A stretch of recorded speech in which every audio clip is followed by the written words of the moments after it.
Juan Manuel Márquez ya era un boxeador consolidado con más de 50 peleas en su haber y solamente 4 derrotas, habiendo enfrentado a la mejor oposición en esos años.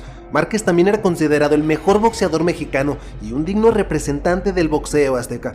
Y todo esto nadie se lo había regalado, él lo había conseguido a base de abrirse paso en guerras y peleas memorables e inolvidables. El rival elegido para comenzar su incursión en el peso ligero fue el cubano Joel Casamayor, quien no solo era el poseedor del título ring, sino que también era uno de los mejores en dicha categoría. Se había encargado de vencer a la mayoría de sus rivales, incluyendo una paliza al campeón interino Michael Katsidis, a quien había aplastado sin problema alguno. Casamayor le daría la bienvenida a Márquez con una serie de ataques verbales y calentaba el combate demeritando y burlándose del mexicano, diciendo que sería una pelea fácil y lo noquearía en un par de asaltos. Declaraciones que parecía solo querían sacar de concentración al mexicano. Aún así, el cubano se seguía burlando de Márquez y decía que lo iba a dejar tan desfigurado que nadie lo reconocería en México. Creía que con sus habilidades haría morder el polvo a una leyenda como el Dinamita, pero no suficiente con esto. Casamayor agredió físicamente a Márquez en un careo y se atrevió a tumbarle el sombrero como burla hacia ese símbolo mexicano. En el pesaje ambos superaban la romana y no tenían problema alguno para dar menos de las 130 libras como lo exige la categoría, pues el de Cuba seguía en su papel y seguía agrediendo a Juan Manuel Márquez, y ahora también hacía burla de la bandera de México que Márquez portaba con orgullo.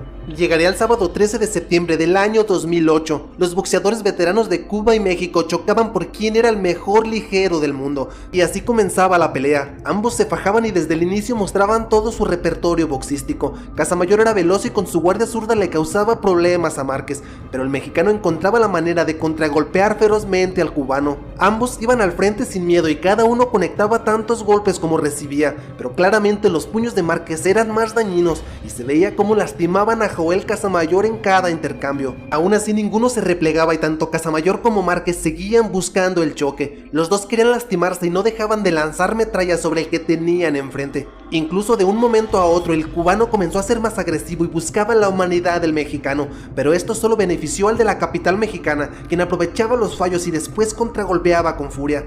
Casamayor se decía entero, pero la realidad es que Márquez los tenía muy lastimado del rostro. Y así fue como derribaría aparatosamente en un intercambio al de Cuba, quien caería bruscamente. Este se ponía de pie y Márquez se lanzaba a darle la estocada final por tanta basura que había dicho y por tantas agresiones. El referee ponía punto final al encuentro sobre un Casamayor que quedaba humillado y golpeado en la lona. Márquez había dado cátedra a un bocón que no había tenido el talento suficiente para cumplir lo que había pregonado.